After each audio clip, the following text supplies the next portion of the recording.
Here is Monteverde Birthday Cake, and this is a purple that is much darker and much more interesting in the swatch than it is in the writing sample. The chromatography shows a blue lean that definitely shows in the writing sample as well. This is a very noticeable tone shift as paper changes, sometimes looking more blue than others. It does shade, but not as a standout kind of quality. On non-fountain pen friendly paper, this is very well behaved, showing no signs of aggression. So this is a great ink for student note-taking. This is a good ink that I just feel no need to try more of. It just is. It doesn't really speak to me, so I don't see a need to go after a bottle of it. It's a great ink. Monteverde is a great brand. If the color doesn't really speak to you, then move to another one when it comes to buying a bottle. The pen for today is a Kaweco Sport. And now that we know my opinion on this ink, let's see how we got there by looking at the first writing sample done on Clairfontaine. I had said that it was much darker and more interesting in the swatch, and this is really a big reason why. It's much lighter as a purple than I had gone in expecting. Not that it's a bad looking purple, just that it's much lighter than expected. It's why I don't trust swatches. This doesn't feather, doesn't spread, it does shade very well. Take a look at width and that and results and here. Plenty of shading from lighter to darker tones, but we certainly see that this does not look like our swatch. Looking at the back of the page, we get no bleeding and no ghosting.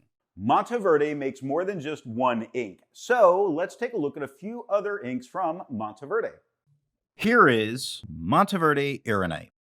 Here is Monteverde Smoke Noir. Here is Monteverde Rose Pink. Here is Monteverde Lion. The second writing sample is done in a Portage Reporter notebook.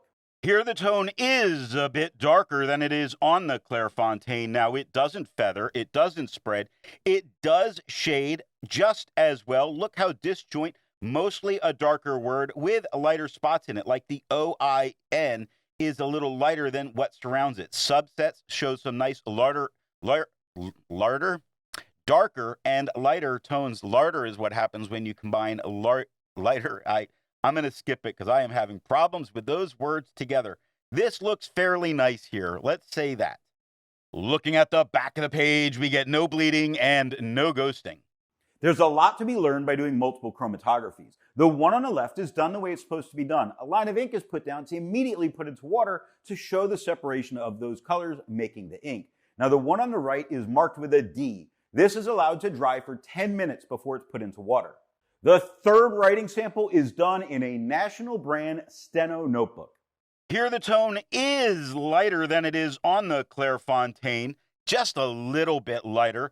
It doesn't feather, doesn't spread, doesn't shade as well as it has on other papers, but it is shading. There's only it is lighter than the Clairfontaine, not worlds lighter, but I think the purple is also changed enough. I believe the change in the purple is a result of the toned paper, meaning this ink is a little bit translucent. Looking at the back of the page, we get no bleeding and no ghosting. Resistance tests are done to see how well this ink can be expected to perform on the page, and more importantly, how hard it may be to clean from your pen. Now, this smear is allowed to dry for 3 days before testing it. In the upper left, you can see where there is highlighter. In the upper right, that is pen flush. The lower left has a 1/3 bleach solution, and the lower right has plain old water. The next writing sample is done in a Rhodia notebook. Here we get the same tone as the Clairfontaine. It does not feather, does not spread, does shade just as well as it does on the Clairfontaine, and most importantly, stands out against this quad rule with no problems whatsoever, making this a good ink to use on this type of paper. Looking at the back of the page, we get no bleeding, no ghosting. With over 1,000 inks reviewed, let's take a look at a few more violet or purple inks. Here is Diatramentis Purple Violet. Here is Noodler's Purple Heart. Here is Pannonia Lila Arniac Purple Shadow. Here is Sailor Lamont. All of the inks that you just saw have a review here on the channel. Now, the next writing sample is done in a composition lab notebook. Here the tone is a bit darker than it is on the Clairfontaine. Darker is the opposite direction that this paper frequently has, but it is a little bit darker, a little bit nicer, a little bit better for students to use. It doesn't feather, doesn't spread, does shade as well as it does on the Clairfontaine, and it stands out well on this paper. Against the quad rule, it's doing a great job. This is an excellent ink for students.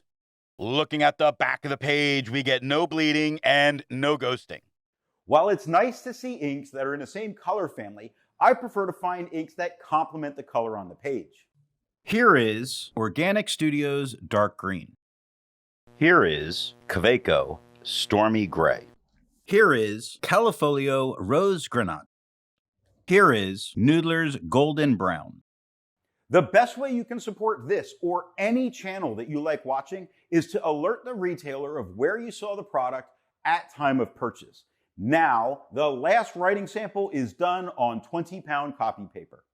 Here the tone is just a little bit darker than it is on the Clairfontaine. Now it doesn't feather, it does spread, not as much as normal 4-on copy paper, but there's a tiny bit of spread, not a big deal at all. It continues to shade very well. Look at example on the second line.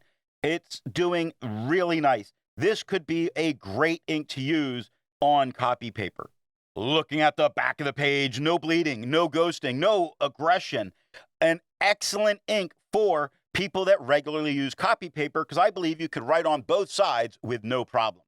So what nib and pen do I think are going to give the best writing experience with this ink?